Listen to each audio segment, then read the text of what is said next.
Well, hello, everyone. Welcome to this week's Life Designed Roundtable discussion. Nice to see everybody. Good to Thanks see for you. joining. Hey, I'm going to go to my super special slides, and we're going to talk about what we're going to talk about today. So I don't know if I'm sharing, if you guys can see this. Probably not. At the moment. Okay, Myrna, do it right. Okay, here we go. Share. Okay. So today we're going to talk about relationship tools, and we'll go around and introduce everyone.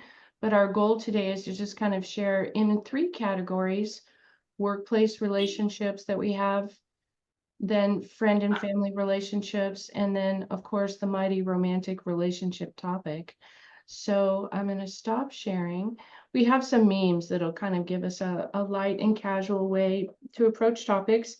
And we just invite you to share, hey, these kind of circumstances, this sort of thing I found that works, and be kind of lighthearted and casual about it. So, Angela, can I start with you? You want to introduce yourself?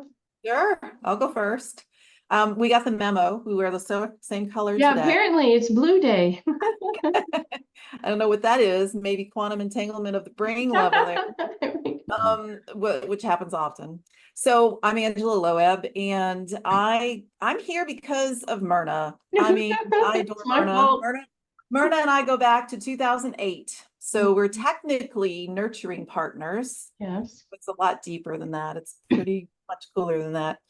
And what I do for a living, as far as making income, bringing money in to support my lifestyle, is career consulting. I help people with their career transitions. And I love the part where they know what they want and they just have to put it into words verbally and in writing on their resume, and to get out there and look for their next great opportunity. You pointed out in one of the videos we did together on A Life Designed, Myrna, that my motto, and it's actually subtitle of my 3rd and last book that I wrote, which is bring who you really are to what you do. And Yes. so that's kind of what I'm all about. And that extra really makes an emphasis in really, like, you're not just showing up, like a colleague of mine used to say, as an amoeba in the stream, floating in the current. We're not amoeba. We can take some sort of responsibility for what we choose. And that's kind of how I show up in careers with people. So I work with them and they don't know that there's all this like energy stuff going on. It's okay. We don't need to talk about that. Really making a difference for people around how they, show up in, I guess, organizations and groups. And the ironic thing is that I personally am self-employed, do not have employees, never want to work in a corporate setting again. I do get some extra projects with some other groups and show up on a fractional basis to do projects with teams, and derive some income from that too. And that kind of takes care of that. But I'm very choosy about who I have relationships with. So I love this topic. I'm so glad we're doing it. Well, and so you're located in Central Texas, out by a lake somewhere. Yeah, I don't get out to the lake very much. We're in a drought situation and the lake is kind of non-existent right now. Oh, it's burning up. Yes, the town is called Lago Vista, which is Lakeview. I don't have a lake view specifically out of my window. I have to kind of walk down the street, kind of look through some trees, and then I can see it. But yeah, I live in Central Texas. I've actually was born and raised in the New Orleans area. So talk about a unique culture that I came from. New Orleans. Oh, my Lord. Well, so thank you for joining us today. Welcome, Jonathan. Namaskaram, everyone. Thank you for having me. Oh, no, of course. And so I know we're talking about relationships today, and you want to share a little bit about what you do. We're going to go over 3 categories, starting with work relationships, then friends and family, and then romantic relationships. So chime in and we'll go around the table. When you have something helpful to say, we'll switch over to some memes to get us started. But Jonathan, you want to introduce what you do with your alchemical hypnosis? Yes, for the ones that don't know, I am Jonathan.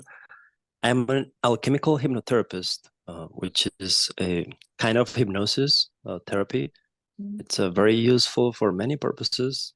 And one of them, it can also impact your relationships in a big way. so I can talk about that as As the we conversation go. progresses. Yes, Yeah, as we no, go. that's great. But And yes, it can definitely help out with that because it's one area. So yes, it can help with the relationships, including all kinds of relationships, not just yeah, very good. the And ones you're that out we in usually meet. California. Yes, Santa Rosa, Okay. California, Northern United States. California. Um, Very my good. background, actually, now that I heard Angela saying her Yes. background, I think Mhm. it's actually important to mention. My background is I was born in United States, but I had the opportunity to grow up in a third world country in the ghetto. So I grew up in Mexico. The mean uh, streets of so Mexico. I grew up in the streets. I'm from the streets. But then I had the opportunity also to come back to United States, and then ever since I've been living here. So yeah, Oh, it's a very great good. combination of many worlds. Oh, excellent. Well, okay, thanks for joining us. Hey, Maddie, can you introduce yourself? And you're hailing from the UK today. That's right. My name's Matt Waller, Matty Waller, as everyone calls me. Coming out for the UK. I'm a shaman, psychic healer, and a few other things. Yeah, and there's not much more to say about that, really. Well, I guess when you work in relationships, it's largely energy work. Well, I think I've been doing this long enough now that it's quite easy to translate from one era to the other, from one expression to the other without, so oftentimes it depends on who I'm speaking with. So if I'm talking with somebody who's very heavily into the spiritual stuff or heavily into the shamanism, then we can really express that part of it. But if it's somebody who may not come from that kind of background, then it's very easy to translate the information into something that doesn't sound spiritual. But in essence, what is spirituality? Self-improvement, isn't it? It's just one way to attain it. So yeah, it translates. Oh, well, I'm looking forward to your feedback about relationships. Welcome, Justin. So, Justin, I think one of the things you have in common, though you don't primarily do coaching, you contribute in making things beautiful and digitally responsive. You've lived a lot of life in a short amount of time. I think you have that in common with most of us. So some of the things we'll talk about, like, yeah, I did that. Yeah, that happened to me. Okay, yeah, that too. So you have some wisdom to share as it comes to you to share it. We welcome your feedback today. Thank you. You want me to introduce myself? Yeah, and where in the Did a good world are job. you? You're not in Brazil right now. Where are you? No, I will be in Brazil in 2 to 3 months from now. I'm going to be uh, living there potentially permanently. I'm in the process of getting a year-long digital nomad visa. Oh, great. I just got word yesterday that I got my Brazilian social security number. Woo woo. Yeah, so I can pay taxes to 2 governments. Yes, it's a privilege. Yeah, but yeah, without getting too deep, I grew up as a foster kid in the Los Angeles area. Um, I grew up playing in metal bands, and that's kind of how I got my start in design.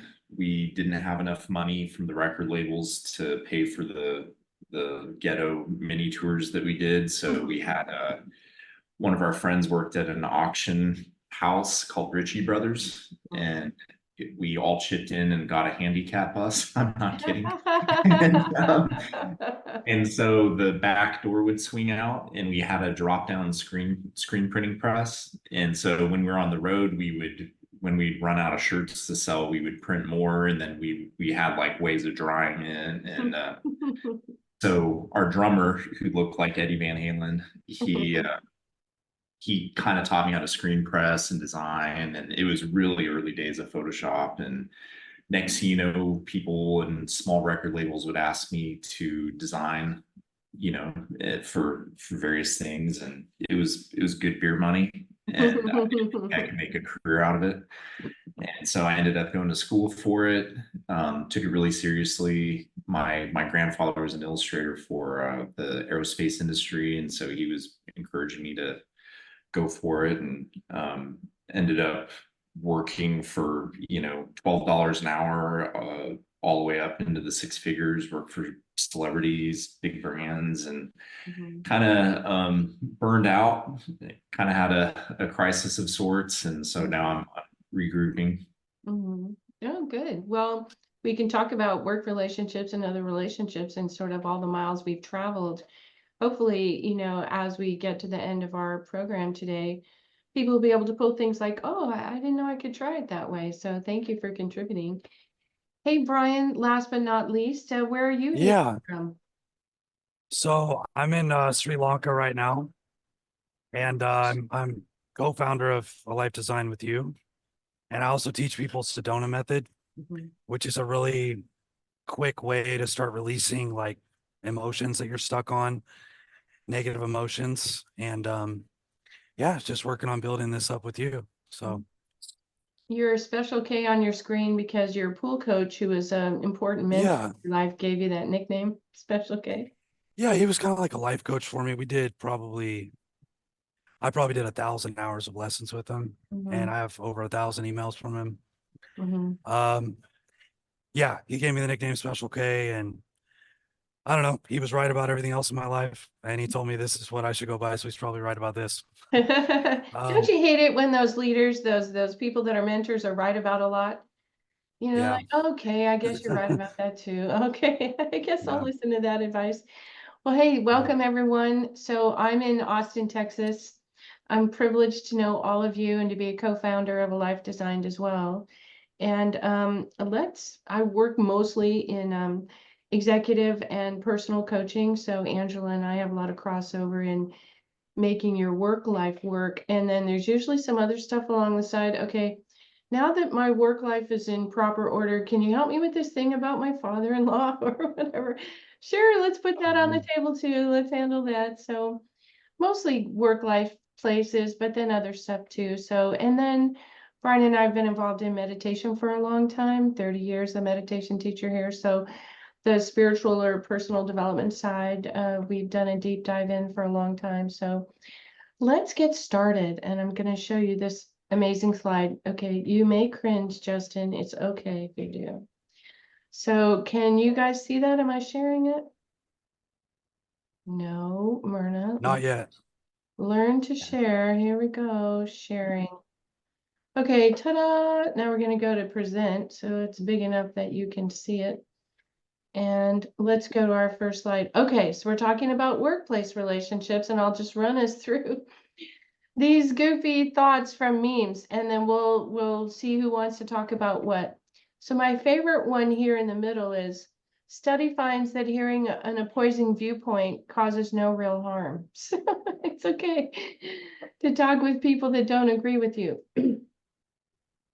Down below is from a tweet, and it says, you are 100% replaceable at work. You are not 100% replaceable at home. If you died tomorrow, your job would replace you in a few days, but your family will never be able to replace you. So I know that there are times where we've had great jobs and it felt like family at work. But then when the merger happens or the layoffs come because the economy's in a downturn, it's not really family. So something to think about there. Okay, two more. This is the Dos Equis guy. And he says, I don't always say I love my job, but when I do, it's because the people I work with are freaking awesome. So workplace relationships can be positive too. It's not just the bad, though. Normally when we're complaining, it's about something bad. And then this bottom one is hard to read, but it's a guy leaving the office building. When a coworker asks to hang out after work, he's got his hand up and he says, it's the weekend. I don't know you. You do not exist. Like, we're not going to do workplace things right now. So see ya. Have a good weekend.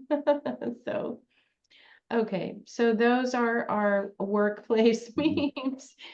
I know we have something Angela and I have talked about, conversational Aikido.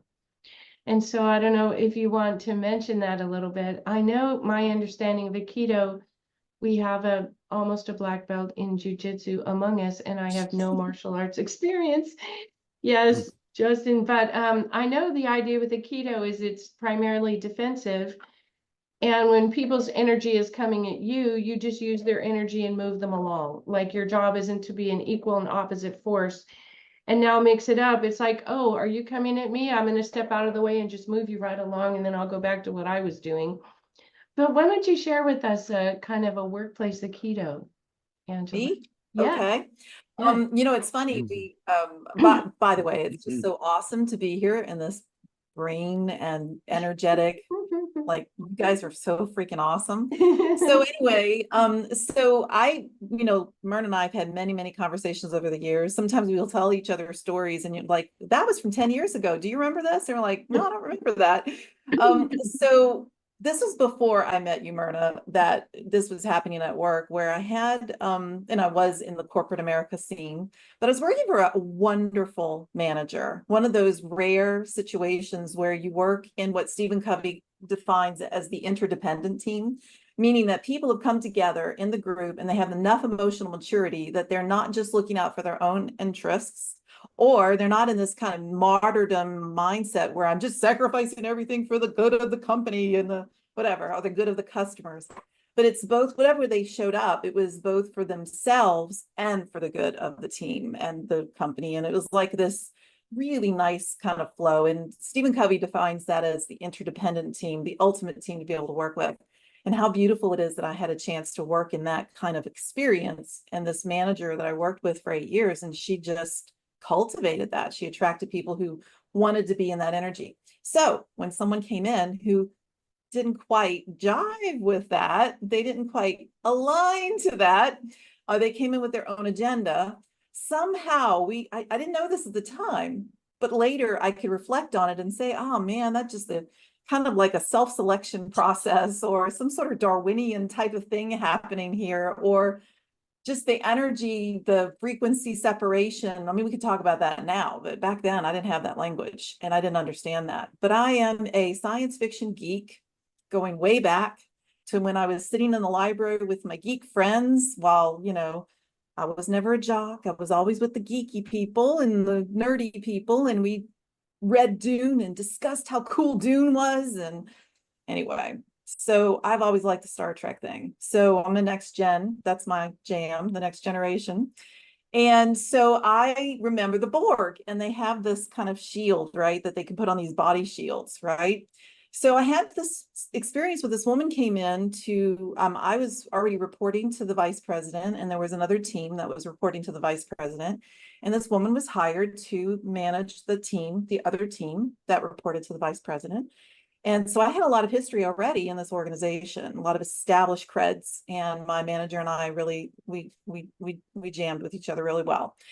And so this woman, I didn't know it at the time, but she had an agenda, which revealed itself over time. And she was kind of biting and nasty sometimes, so much so that some of my colleagues would point it out and say, is something going on between you guys? And I'm like, no, I'm like clueless. I don't get it. Well, I started to realize that to deal with these barbs, because my first thought was, I got to get out of here, run, flee, fight or flight syndrome, right? I got to get out of here because I am conflict averse. I do not like conflict. I grew up in a very highly conflict-ridden family dynamic, very dysfunctional family situation with a violent father and an addicted father. And so I was like, not going to deal with this at work. No. And so my first thought was, I need to leave. But then I thought, wait a minute. I have this great thing, this interdependent team. This woman's coming in. She's disrupting it. I'm going to put my Borg shield up, And so that's how I dealt with it. It was like, I imagined myself having this kind of thin film of like a bubble around me. And I said, whenever she does whatever she does or says whatever she says, it's just going to bounce off the shield. It is not getting through to me. I am not letting it into my consciousness. Now, this was before I read the fantastic book that really changed my life, which is The Four Agreements by Don Miguel Ruiz, about the Toltec wisdom of his Mexican great-grandmothers and ancestors and how that had passed down. And I didn't know about don't take things personally yet, but this was kind of my manifestation of it, where I came up with the Borg shield. And it worked. She wasn't really messing with my day, and she wasn't really messing with things. It ultimately, I think, came to a head and it worked itself out. I think it's interesting that, you know, if you just let it go, the universe or the world will just kind of, you know, again, the separation of vibration separation worked itself out. But at the time, I didn't know. All I knew is I just got to do my thing and not let this permeate. So I think that's probably the earliest form that I can think of this emotional or energetic Aikido I was doing, where, you know, the energy was coming at me, the negative energy was coming at me, and I'm like, I'm not letting that be like affect me. So let's bounce it off. This doesn't mean I had it aced then, because I had many issues and failures around this later, where I had a colleague who actually called me aside into the break room. I was a new employee in the team. And this was later in my career after the other company had to, they were acquired and we all had to leave. But here I am working with this woman and I'm thinking it's going on. We're getting along. She takes me aside. I got to talk to you in the conference room, if you don't mind. And then she just started laying into me all the things that she did not like about me. I talk too loud on the phone and the desk over. I need to move to another cubicle. It's too far, too close to her. This and that and the other, all of it. And I was like devastated. I was totally not prepared for that. And so I'm here to say by that time I did know about don't take things personally. But I sat in that break room, that conference room after she left crying, like the first time at work I ever cried, other than the time I got fired. But, you know, the thing is you're having to deal with these workplace situations and these people who come to you from their own thing, you know, and by the time I had don't take things personally works. I was like, okay, now I have a chance to practice. And I snapped out of it fairly quickly, but you have to have these tools. You have to have these techniques. And now I call it Aikido. At the time I didn't, but there you go. Yeah. Peacekeeper and peacemaker, two completely different expressions, because the spiritual essence within us, when we learn these particular skills, these energy skills, they can only go so far.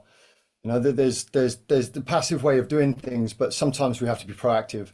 Peacemaking and peacekeeping. I found myself in a similar scenario at the beginning of this year, where I was in a job where people they didn't have what we call the banter.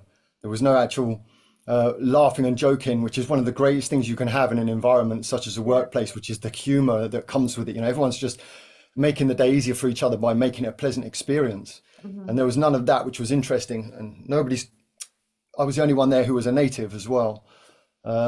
But I was warned that the supervisor was not a very nice person and very difficult to get on with. And me and my grand spiritual wisdom was, I've got this crack, don't worry, I can do people. But he did grind away at me over a long period of time. And I took it and I took it and I took it and I took it to the point where I realized I'm choosing now to actually be this victim and take this on, even though I'm not reacting and I'm not, you know, this man thinks he can come to me and behave this way. And I did have to actually give that back to him in just as much aggression as he was giving to me. And it shocked him so much so that he didn't even speak to me for 3 days. And then afterwards, I then apologized for being so aggressive with him. And then we were best buddies after that. You know, I never got an apology from him and he still wouldn't admit that he was in the wrong, you know, because the way he was with everybody was the way he is with everybody. Yes. You know, but I'm really glad that I did do that. And it exposed that to me, exactly what you were just talking about there, that sometimes, you know, it's not okay to just take it. Sometimes it's not okay to just allow it to be. Sometimes you have to stand up for yourself. But obviously there's other times where that's just not necessary, because if you know, people seem to, you know, when you had those groups that you were talking about, that dynamic you said where it was all going okay, and then you have somebody come in, this is resonance and frequency. And, you know, and there's a process that in my tradition, we call the separation of the densities. And this is where you have a harmonic frequency. And if people are on a certain frequency up here and somebody comes in at a lower frequency, you have two things that have got to happen. This person has to raise their frequency, or these people have to lower theirs. And unfortunately, this is easier than this. But if you have a number of different people, then that person is going to be exposed for who they are. And it's not on us to make that happen. It will happen naturally of its own accord, just like you were talking about. And the first story, what ended up happening is her spouse got a job in another city and she relocated several months later. So Mhm. it's like, as I wasn't engaging, I didn't lower that frequency. She had to leave, you know, so that's Yeah. how that's resolved. In the second one, I just, you know, basically claimed my space and did my thing. I didn't stop talking loudly. I still kept the same tone of voice. I just moved to another chair in the office, right? And to me, I just took that as a sign, as I knew when I took that job that it was time for me to go on my own. This was just a burr in the saddle, you know, under the saddle blanket that was Mhm. making the donkey kick me off. I needed to do my own thing. So I Mhm. recognized what the message was from the universe. But just want to follow on what you just said, Matthew, because what the deal is with the energy Aikido that Myrna's bringing up, you're right. Sometimes you do have to stand up for yourself. And I have a term for that. And I remember speaking a lot about this with my sister, who was dealing with a mentally ill child situation. Her child was having mental illness issues and depression and suicidal and all of this. And what I called it was a pattern disruption. So the person who's engaging you and everybody else in a certain way was getting a certain pattern response that would continue that behavior. All you did was shift it up. So Myrna, you and I talked about that. It's like you do A, they do B. But what if they did A and instead of you doing B, you did X? And then that threw them back on their heels, right? Circuit breaker. Yeah, Yeah. it shifts There the you go. pattern. Well, I really appreciate this insight, and I know I want to invite others in too. When people bring workplace challenges, sometimes the best thing you can do is give a third perspective, like well, first of all, why is this disruptive to you? You know, what is it internally that's going on? And then what sort of boundary navigation do you have? And so kind of putting up the shield and saying, you do you, I'm just not going to let this affect me, was a good solution for you at that time. Everyone else is kind of making it work. I love the pattern disruption of saying, okay, I'm drawing the line. This is enough of this. You need a taste of your own medicine, because they may not even be aware of how other people are feeling this. They have no idea, you know, and having some curiosity. We've talked about this before, Angela, and then I want to invite others to kind of join in, to be openly curious about, well, is it some other problem and now she's acting out at work because she can't act out at home? Like, is she coping with some other part of her life by behaving this way here? And you don't have to solve it, but if you're curious, it's no longer that you're taking it personally. You're just like, this person is working on some sort of issue. It doesn't have anything to do with me. I don't have to take it personally, but sometimes they're actually coming for you personally. And so you have to think about, now it's time to draw this boundary and then Yeah. see where this is headed, because I don't need to be abused. I don't have to take insults. I don't have to have someone, you know, be so disruptive to me or think they have permission to continue to do this. We're going to redial these permissions. You don't have permission to do that. So I don't know. Justin, do you have anything to say about kind of workplace issues? I know you've been in lots of design agencies Yeah. and different workplace things. Anything come to mind? Too many to list. It's like agency roles like the Thunderdome. And you know, I wish I would have met Myrna a lot sooner. That's kind of the nexus of our relationship, is she helped me with a crypto design agency that I had been a co-founder of here in Austin. And it was a pretty tenuous situation, but you know, I went the more passive route, and I really, for almost most of my career, um, was just in the fight or flight, and it wrecked my nervous system. So when you work on these projects, sometimes you sign contracts that have like indemnification clauses, and you could be sued without representation if they could see a path where maybe they can blame a copyright infringement on you because you're the designer. And so if you're working on TV commercials, TV shows, anything like that, you know, there's a lot of risk. And so I got really good at contract law. And so I had a number of lawyers. I studied contract law. And so I kind of became that's the only place I'm really proud in terms of drawing boundaries. I got to a point where I'd read a contract and I would say, unless you remove this, I'm not going to be able to move forward. And so that was my first foray into being able to draw boundaries. But outside of that, I would say I was mostly passive. It's designers are highly egotistical. When you think about it, it's like it's just graphic design, but there are levels to it, right? It's There's your like, vision. It's your baby. yeah, yeah. So it's I started out just doing things for money, and then I got into the entertainment industry, and it got a lot more cutthroat. I remember the first time I realized what the industry was. I was working at MTV, and I had this incredible boss, Jason, and he was just a great guy, really creative. And so our department was just working on the MTV Music Awards. And so we got to be super creative. He almost got fired for spray painting in the elevator.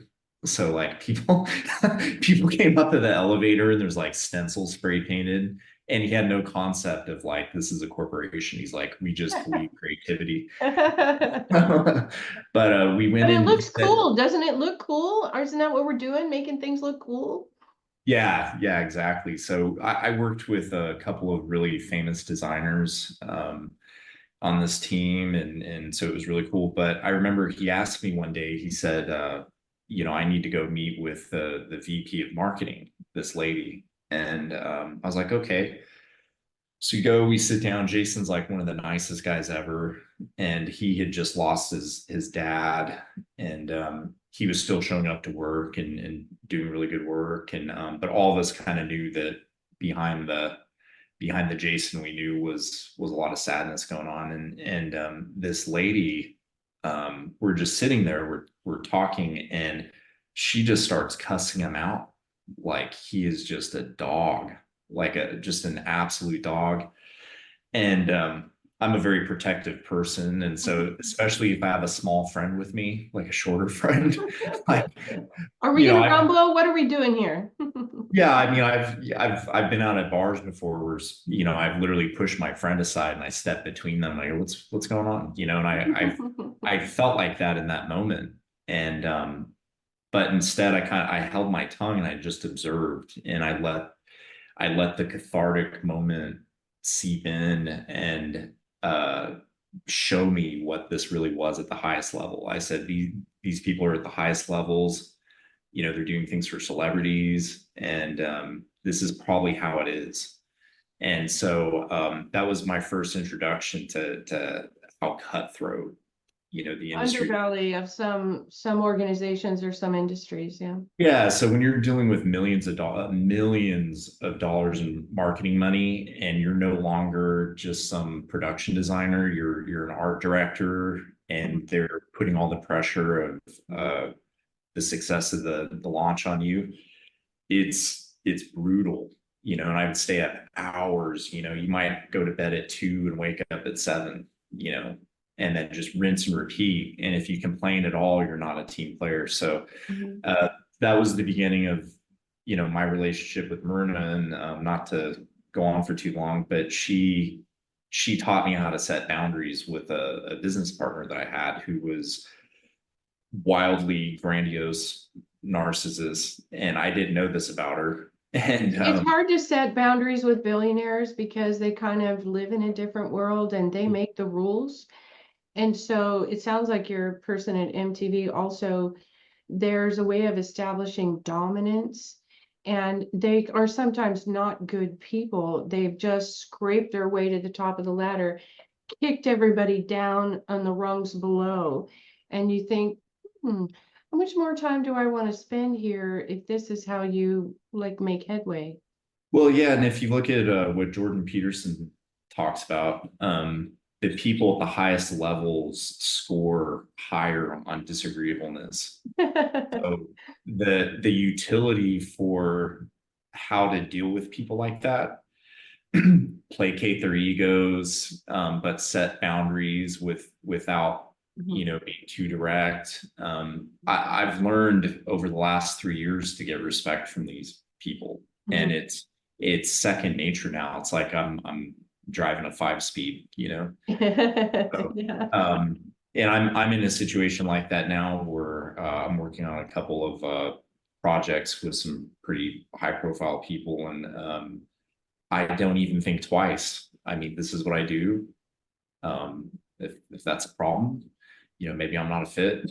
You know, so I can't get Myrna's voice out of my head. I've tried. When we talk about romantic relationships too, in our next couple of things, sometimes you're just not a fit. That doesn't make you not pretty or not handsome or not good enough. Our gears are not mashing, you know? So when you can recognize, oh, this was a fit and now it's not a fit, the workplace or whatever the relationship is, oh, okay, I can just acknowledge we're not a fit, you know? So Brian, do you have anything you want to say? One of the things I know about Brian, he was in a workplace where he learned a new business, and he was not a traditional person to be invited into that business. He said, I have a blue collar job for the first time, Mom, you know? And he took his white collar mind into the blue collar job and immediately started outperforming the top performers and the regulars. And they somehow took it personally. Brian's like, I'm just out making a living like the rest of you. But now that I've thought about it, this and this and this and this are going to work for me. And they're like, wait, you're thinking about it? This isn't a job where you think about things. Go ahead, Brian. Yeah, so I think everyone made really good points. I wrote down some notes for some things I want to kind of add on to what people said here. But the point you're bringing up, Mom, the point you're bringing up is that reminds me of the 48 Laws of Power, which is a book that I never read, but I've watched a video about it.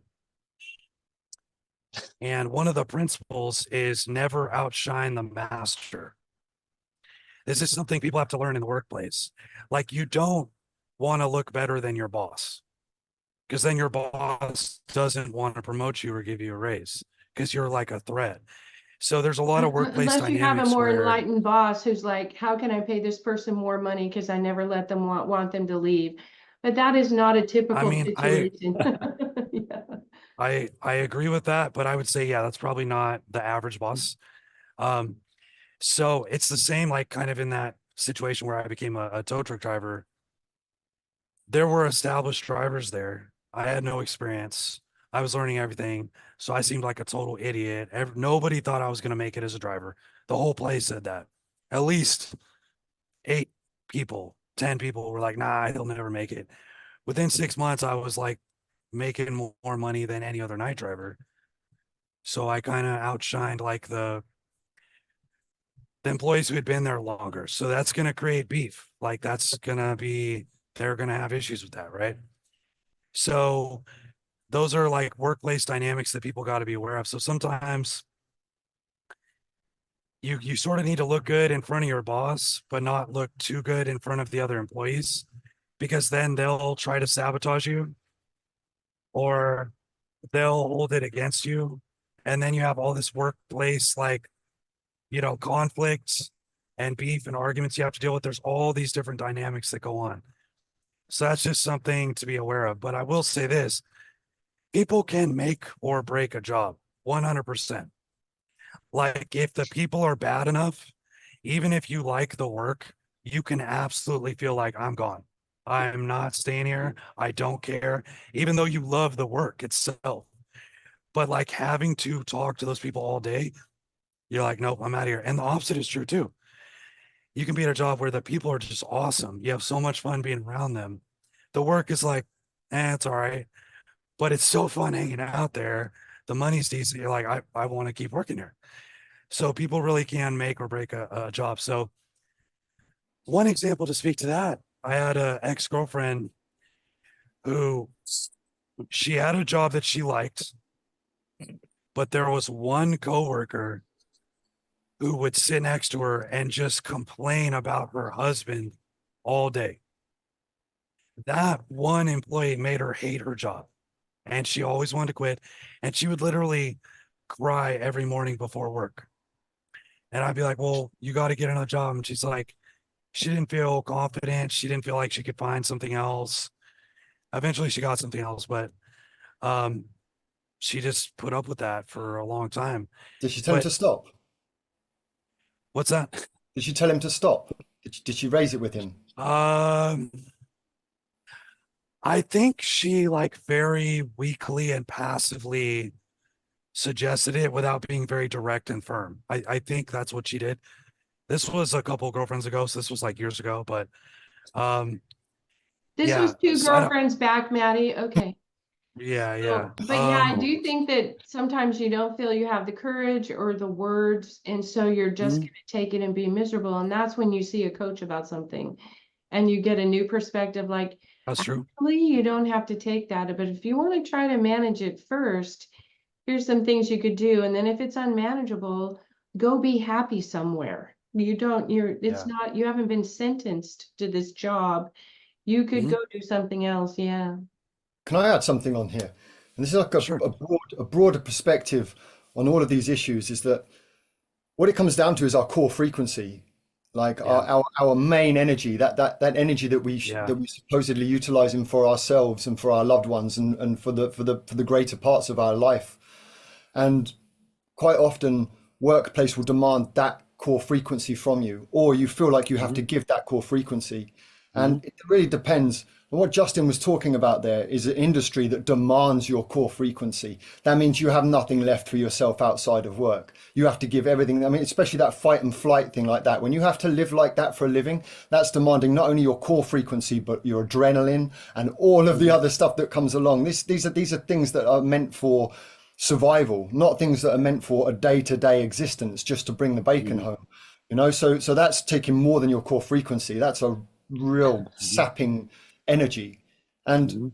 if we find ourselves within a position or in a job where we really enjoy what we're doing, or we think, like you were saying, Brian, that I can improve on this, I can raise the bar on this, for not only for myself but for the position itself and for the co-workers, then of course you're using your core frequency, but you're doing that in joy, and Mhm. this is what it comes down to: is look at the situation that you're in, and if your core frequency is it needed or is it valued? And if it is needed and valued, then maybe you can give it. But we can't always be giving our core frequency to our job, because the other Mhm. relationships we're going to talk about further down the line, that's where our core frequency should really be used. Unless obviously, your work is your passion, your passion is your work.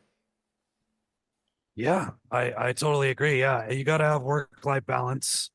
Um, so yeah, those are some good points as well. And just speaking to what you guys were talking about before, yeah, you do have to read the situation. So sometimes you have to stand up to like someone who's like a bully or someone who's just being like really negative. Sometimes you can do something like just move desks, get away from them, and the problem kind of just goes away. Sometimes problems go away when you just ignore them. Like when you're not stoking the flames, the fire just dies out. Mhm, It doesn't always require the confrontation, but sometimes it does. And mhm, that's where you got to read the room. So like one thing that's interesting for me is like I used to spend a lot of time in the pool halls. I did a lot of tournaments. I did a lot of gambling. I did like thousands of gambling matches. And sometimes when I would tell people that, they would say, "Oh, don't you always get in fights?" I never got in a fight. I always was able to handle myself verbally and just like read the person's energy, and mhm, I never had a problem. But I was always being cool with people from the beginning. I mhm, never pressured people to gamble. Like it was just like, I mean, if you want it, we can. Like, I like to gamble. It's up to you. What do you want to do? And mhm, like they would suggest what they want to do. I'd be like, all right, cool. And I mean, if they don't pay, they don't pay. Like I'm not mhm, gonna fight you over it. Okay, you mhm, didn't pay. mhm, Like you should, but you didn't, whatever. Like we just won't play again. So I never had a problem just because of like how I handled the energy and the vibe and the mhm, just the frequency of it. Those same things apply at work. But Angela, I like you talking about doing the energy shield technique. mhm, I used to have to do that before I would go into the pool halls, not because of not because of getting into fights, but because there was just so much drinking and also other substances, and people just were always trying to get me hammered. Mhm. And I just needed to kind of be like in a vibe where like I wasn't so susceptible to, I mean, people would just buy me beers, buy me shots all the time, Mhm. or be like, hey, let's go do some other substances. Like just all like, it's a big part of the pool scene, Mhm. especially around gamblers and people like that. And You I hear was this mainly from there just because I musicians was, too, that there's a part of the yeah. culture of the lifestyle of being a musician that includes a lot of that sort of thing. Mhm. And it's hard to swim in the Yeah. waters with those people and decline if that's what you want to do. Mhm. And I mean, it's okay. Like I can kind of dabble in those things, but if I get to where I'm doing it too much, Mhm. it throws me way off. I just feel way off center. I Mhm. don't feel like myself. And it's just like does not work for me at all. Mhm. So I really have to like not do that or just do it a little bit here and there. And then Mhm. I'm cool. Yeah. Um, so I would add that in. And then also, yeah, you can do energy work, you can do meditations, you can do these types of things at work. That's another reason why I love Sedona method. Mhm. Like you can do Sedona method at your job. And a lot of you guys know about this, but you can just ask yourself a series of questions in your head. You just answer the questions Mhm. silently in your head. Nobody knows you're doing it. You don't look Mhm. weird. And I can release stress like in real time. It lets you reset. Um, When you find yeah, yourself in that conference room where a woman has decided to yeah, take you apart, you're like, exactly. It- I'm gonna need a reset here. and a lot of times you just take 1 minute, 2 minutes, 30 seconds, 5 minutes, and you feel a lot better. Like, so it's very doable at work. Mhm. I mean, you could do it at your desk. You could go take a, bathroom break and do it like, so that's another really good strategy to manage not just relationships, but just stress or negative emotions at work in general. Mhm. And then you guys also mentioned setting boundaries. Now, my experience with setting boundaries in general is if I set a verbal boundary, nobody gives a flying F. Just in general. Oh, that's just Brian trying to set Nobody, boundaries again. yeah, nobody cares if I set a boundary. They just like, honestly, that's like bait for them to act worse. So, no, it really is. It really Let's is. see if he means So, it. like, Yeah. yeah, it doesn't matter if I like am super aggressive, as loud as I can be, even though I can't be loud because of my voice, but it doesn't matter. It doesn't matter if I say it nicely. It like verbal boundaries, like it's just a goose egg for me. So I set boundaries with actions. So like I'll tell someone, hey, this doesn't work for me. You can do what you want, but if you do this, like it's just I can't really be around you. They're inevitably going to keep doing it. And then I just have to not talk to them for like a long period of time. Or I have to take some sort of action that like I have to communicate through an action Mhm. because like people just are not going to respect what I say. That's just my experience. Mhm. So sometimes you have to communicate through actions. Like words are not enough. You have to like move. You have to stop talking to them. Mhm. You have to like change your number. I mean, change your locks. Like you have to do an action Mhm. where they see the action. They're like, oh shit. Okay. He meant that. Yeah. Mhm. It's Mhm. because our So greatest that's my boundaries are with experience. ourselves, right? You know, I mean, Yeah. we talk Yeah. about boundaries, external boundaries, but we have to have our own internal Yeah. boundaries defined by our Mhm. own moral compass. And Mhm. what is our moral compass? It decides, does your behavior change when you're around other people? Does Mhm. it change Yeah. dependent upon what your ego is responding to somebody else's ego, what's coming at you, Mhm. what you're giving out? And so Mhm. if you Yep. make those boundaries clear within yourself, Mhm. then that time for action is clear. And Mhm. sometimes I, action is non-action, but it's still an action. It's a free will choice. Mhm. mhm. I totally agree. I think that's something I have to work on for sure.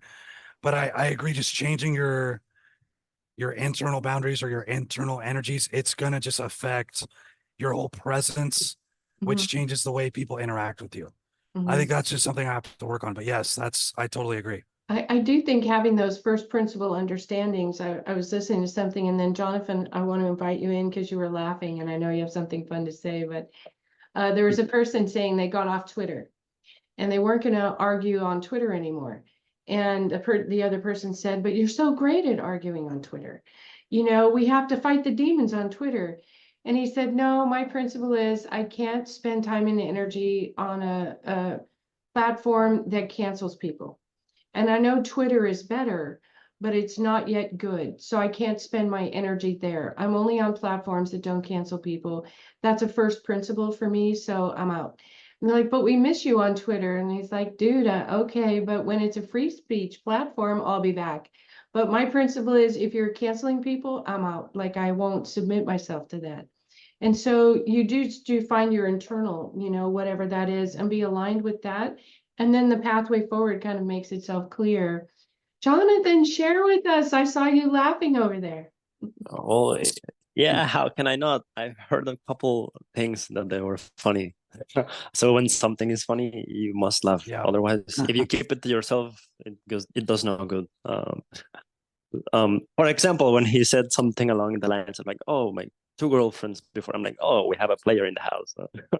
Literally, not just a pool player, but and then also, how do you win a pool player? Everybody's Not trying to really, get not him. really, but Everybody was trying to get him drunk so that he can't hit the ball. Of course, that's what I will do to win against someone that plays pool. you know, dude, the problem is I still play good when I'm drunk. So it's like it's crazy. But go There's ahead. a sweet spot, right? There's a sweet spot. Yeah. Yeah, so when it comes to my perspective, when it comes to relationship and work environment, it comes down to very simple. Pretty much, I can bring it down to two things. The first one is always listen, because someone always might have a point. Like you may not like it, but they might have a point. That's first. Especially if you're new at the new place, someone Yes. will have a fucking point. So always listen, always pay attention. Now, if after carefully listening to what they're saying, you hear that something doesn't make sense, that's when what every single one of you have mentioned, that's when your boundaries have to come into place. Like, hey, just don't take any bullshit. But first, before that, always pay attention and listen, because someone will know something that you do not know, and it always will help you. So that it comes down to that's my when it comes to work, it's those two things. If after you're taking no bullshit, you cannot get away from the job, you will get fired anyways, because you will demonstrate that you don't belong there. So you will either get fired or get promoted. It's only two options you will end up having. But when it comes to work relationships, the first one, always listen, because someone may have a point, and most of the times they do. If you pay attention, they actually have something there to say that it will help you. But sometimes the truth is they just don't have any point. It's just nonsense. So what do you do with nonsense? You put it away. Well, I think I am 30 years old, for example, and I have had more jobs than years. So either I get fired or I quit. So you're on the rapid job program. Jonathan, are you saying you're one of those problem childs? You know, we hire you because you do a really good, charming interview, and then you come in and then you're just so disruptive. We gotta kick your ass to the curb. Is that what you're saying? I will. No, definitely. If it is, own it. Well, you know, sometimes the local person that you're sitting next to, the one who's showing you the ropes on the new job, and you're learning, you can't argue with this boss, and they're going to dump all the bad accounts on you because you're the new guy, and you get a better look at the culture, and you're like, okay, I'm pretty sure this is not a fit for me. Like, if I'm going to be successful here, I have to do a sequence of things I don't want to do, or I don't feel right about, but this is how they play here. Oh, okay, so my next job is to call Angela and get a different job because this is not going to work for me. But it wasn't apparent in the beginning. But now you say this is how we play, and it's cutthroat, or it's evil, or we're going to dump on you, we're going to haze you in the first 6 months and give you all the bad accounts. You're like, Wow, okay, I didn't hear that in the hiring interview, that we're gonna haze you for 6 months. And I'm probably not down for that. So can I change it or do I need to bounce? Well, this might be a good segue into dating, but interviewing for a job is very much like dating, and everybody is putting their best foot forward in those very first meetings. And the thing that's different with dating and a job search and an interview process is that with dating, you can make it go on as long as you want to before you pop the question. But Mhm. with an interview, how many interviews do you get? And everybody's putting on their shiny best, right? Yeah, And it's yeah. not till you get in there and it's maybe 90 days into the job and you're thinking, oh my gosh, what did I do? Yeah. And that's what happened to me. I Yeah. realized about 90 days into the job, it was not a good fit. And it took me about 11 months of stubbornness, I'm going to try to make it fit. And then they, broke up with me before I could break up with them, kind of situation. Yeah. But I think that's possibly a good segue into the other personal relationships. Yeah, yeah. So if we've wrapped up our workplace relationships, we can go to the next one. How about that? Okay.